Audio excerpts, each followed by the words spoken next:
اعوذ باللہ من الشیطان الرجیم بسم اللہ الرحمن الرحیم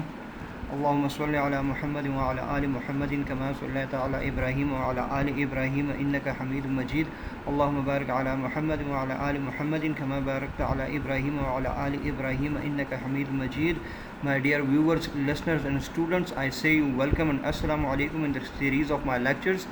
Today's lecture has been taken from the Contract Act 1872,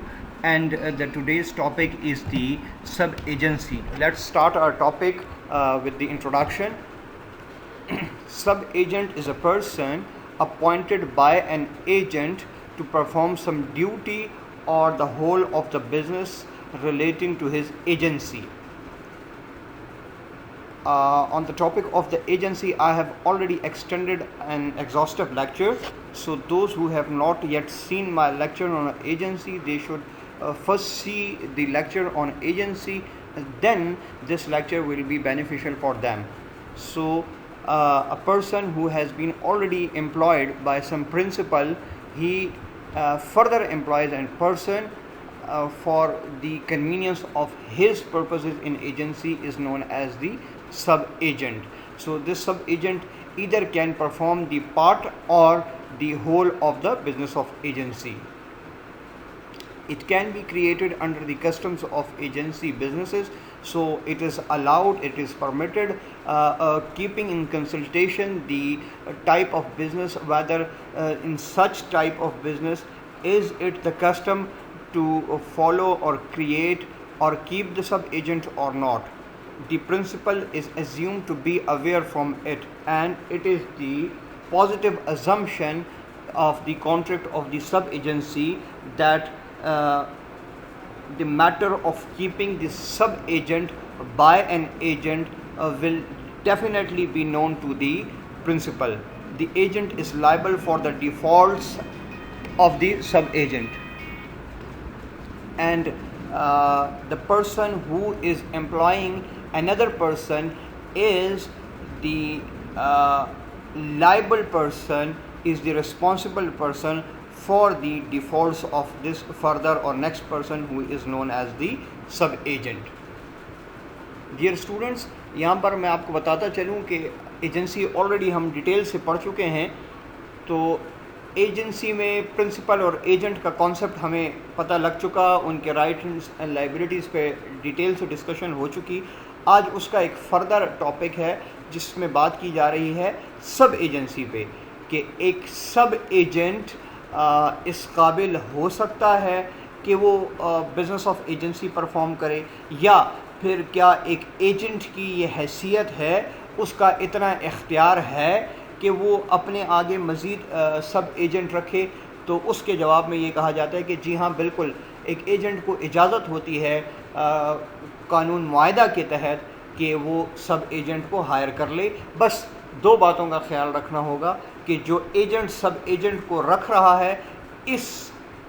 واقعے کی معلومات پرنسپل کو دینا بہت ہی ضروری ہے, اور دوسرے یہ کہ جس ایجنٹ نے سب ایجنٹ کو ہائر کیا ہے, اگر سب ایجنٹ سے کوئی ڈیفالٹ ہو جاتی ہے, کوئی غلطی ہو جاتی ہے, تو اس کا ذمہ دار ایجنٹ خود ہوگا, نہ کہ پرنسپل. دوسری بات یہاں پر یہ مد نظر رکھنی چاہیے کہ یہ جو بزنس آف ایجنسی ہے یہ اس طرح کی ہے, اس علاقے میں, اس کاروبار میں, یا اس طرز کاروبار میں یہ روایت چل رہی ہے کہ لوگ سب ایجنٹس رکھتے ہیں, تو پھر ضرور رکھا جا سکتا ہے. تو یہ چند ایک چیزیں تھیں جو کہ سب ایجنسی کے انٹروڈکشن کے حوالے سے بہت ہی ضروری. Sub-agency is defined under section 191, a person appointed by an agent to perform some duty or the whole of the business relating to his agency. Where a sub-agent is properly appointed is the representation of the principal for the third person. اس جو section کی جو summary تھی وہ already میں آپ کو introduction میں سمجھا چکا ہوں کہ سیکشن 191 کے تحت ایک ایجنٹ آتھورائز ہے کہ وہ سب ایجنٹ رکھ لے. دوسرے یہ کہ اگر سب ایجنٹ کو رکھا جائے گا تو وہ پورا کا پورا کاروبار ایجنسی بھی دیکھ سکتا ہے یا اس کا کوئی مخصوص حصہ جو اس کو حوالہ کیا جائے گا اس پر بھی کام کر سکتا ہے۔ اور تیسری بات یہ کہ اگر سب ایجنٹ کو قانون کے مطابق رکھا جائے گا، مطلب یہ کہ 191 اینڈ آنورڈ میں جو پروویژنس دی گئی ہیں سب ایجنسی کے حوالے سے، ان کو فالو کرتے ہوئے کسی سب ایجنٹ کو ہائر کیا گیا ہے، تو پھر یہ سب ایجنٹ بھی تھرڈ پرسن کے لیے پرنسپل کا اسی طرح ریپرزنٹیٹر ہے جس طرح کے ایجنٹ خود ہے۔ اب تھرڈ پرسن کون ہے، پرنسپل کون ہے، that has been already defined in the lecture of the agency. Relevant provisions section 191 and onward deals with the matters of the sub agency۔ 191 اور اسے آنے والے سیکشنز سب ایجنسی کو ڈیل کر رہے ہیں۔ Agents responsibility for the sub agent, اب agent جس نے سب ایجنٹ کو رکھا اس کی کیا ذمہ داریاں ہیں سب ایجنٹ کے حوالے سے۔ The agent is responsible to the principal for the acts of the sub agent, چونکہ پرنسپل نے اپنے کام کی ڈویژن کے لیے، اپنی فیسیلیٹیشن کے لیے سب ایجنٹ کو ہائر کیا تھا، لیکن اب ایجنٹ نے اپنی سہولت کے لیے سب ایجنٹ کو ہائر کر لیا ہے، تو لہٰذا یہ جو سب ایجنٹ ہے یہ اکاؤنٹیبل ہے ایجنٹ کو۔ لیکن اگر سب ایجنٹ کوئی ایشو کریٹ کرتا ہے، کوئی ڈیفالٹ کرتا ہے، کوئی پرابلم بناتا ہے، تو اس کا رسپانسبل ایجنٹ ہوگا پرنسپل کے لیے، نہ کہ سب ایجنٹ خود۔ Sub agents responsibility, the sub agent is responsible for his acts to the agent but not to the principal, because he has not been hired by the principal, he is hired by the agent, therefore he is accountable, he is responsible to the agent except in case of fraud or willful wrong۔ ہاں ایک صورت یہ ہے کہ اگر سب agent کوئی fraud کر کے بھاگ جاتا ہے، کوئی ایسا ڈیفالٹ کرتا ہے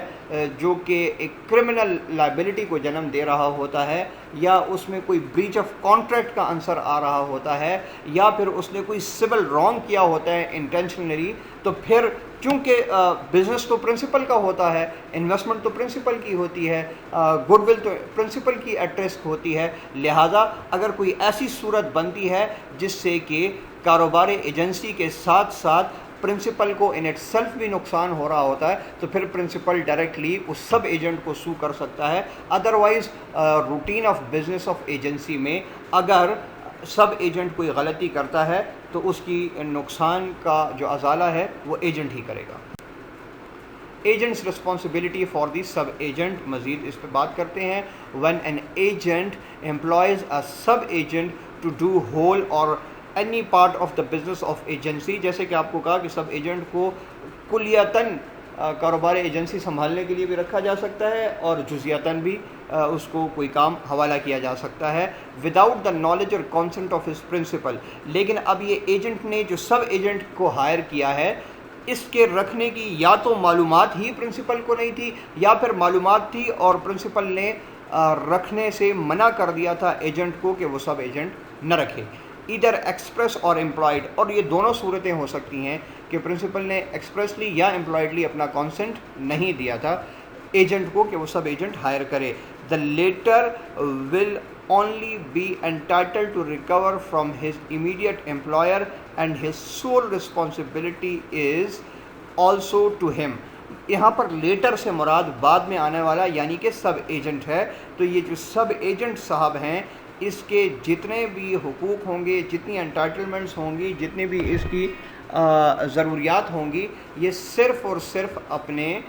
ایجنٹ سے ڈیمانڈ کر سکتا ہے، نہ کہ پرنسپل سے، کیونکہ پرنسپل نے تو اس کو رکھنے کی اجازت ہی نہیں دی تھی، نہ ہی پرنسپل کے نوٹس میں ایسی کوئی بات تھی کہ سب ایجنٹ رکھا جا رہا ہے۔ In this case, the superior or real principal is not responsible to the sub-agent because there is no privity between them۔ چونکہ ان کے درمیان میں کوئی معاہدہ نہیں ہے، ان کے درمیان میں کوئی ایسا کنیکشن نہیں ہے، کوئی ایسا ریلیشن نہیں ہے جس سے کہ سینس آف رسپانسبلٹی پیدا ہو۔ اس کو تو ایک ایجنٹ نے اپنی آسانی کے لیے رکھا تھا، اور اس بات کی معلومات ایجنٹ نے نہ ہی اپنے پرنسپل کو دی تھی، اور اگر دی تھی تو پرنسپل نے اجازت نہیں دی تھی، لہٰذا یہ دوسرے لفظوں میں ایجنٹ کا ایک سول ایکٹ ہے جس کا کہ رسپانسبل بھی وہ خود ہے، یعنی دوسرے لفظوں میں سب ایجنٹ کی جو ریمونریشن ہے، تنخواہ ہے، وہ ایجنٹ خود ہی دے گا۔ کمپنسیشن کی اب ڈائریکٹلی کمپنسیشن کی بات آ گئی تو اس پہ بھی ذرا دیکھ لیتے ہیں۔ دی سب ایجنٹ میں claim a share of compensation اور indemnity recovered by the agent. ہاں، اب یہ سب ایجنٹ کو چونکہ ایجنٹ نے رکھا ہے تو اگر کسی طریقے سے کوئی کمپنسیشن کی ضرورت پڑتی ہے، کوئی معاوضہ ملتا ہے، کوئی ازالہ کسی چیز کا کیا جاتا ہے، تو اس میں پھر سب ایجنٹ سے، یاد رکھیے گا یہاں پر لفظ ایجنٹ استعمال ہوا ہے، پرنسپل نہیں، سب ایجنٹ سے اپنا شیئر کلیم کر سکتا ہے، اپنا حصہ مانگ سکتا ہے۔ انڈیمنٹی کیا ہے؟ انڈیمنٹی پہ I have already extended an exhaustive and detailed lecture on my YouTube channel, so those who has not yet checked the lecture of indemnity, they should check the lecture of indemnity، تو وہاں سے ان کو indemnity کا concept پتہ لگ جائے گا کہ indemnity کیا ہوتی ہے۔ یہاں پر اگر اس پہ ڈسکشن کریں گے تو یہ لیکچر بہت لمبا ہو جائے گا۔ It might be argued that there was an implied trust between the agent and sub-agent, and that the agent holds the compensation or indemnity or at least part of it on the trust for the sub-agent۔ یہاں پر یہ سمجھا جائے گا کہ یہ agent اور سب agent کے درمیان میں ایک کانٹریکٹ تھا، ان کے درمیان میں ایک معاہدہ تھا، ان کے درمیان میں ایک امانت داری چل رہی تھی، ان کے درمیان میں ایک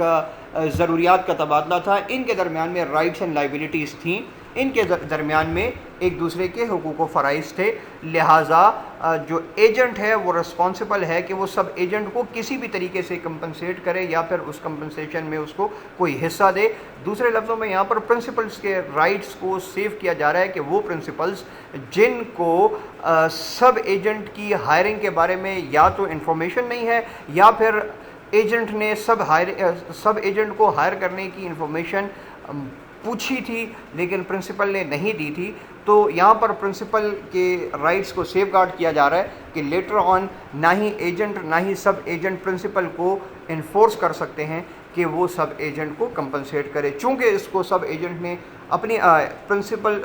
کی اجازت کے بغیر ایجنٹ نے سب ایجنٹ کو اپنی فیسیلیٹیشن کے لیے رکھا تھا، لہٰذا وہی اب رسپانسبل ہے to compensate the sub agent اور دا شیئر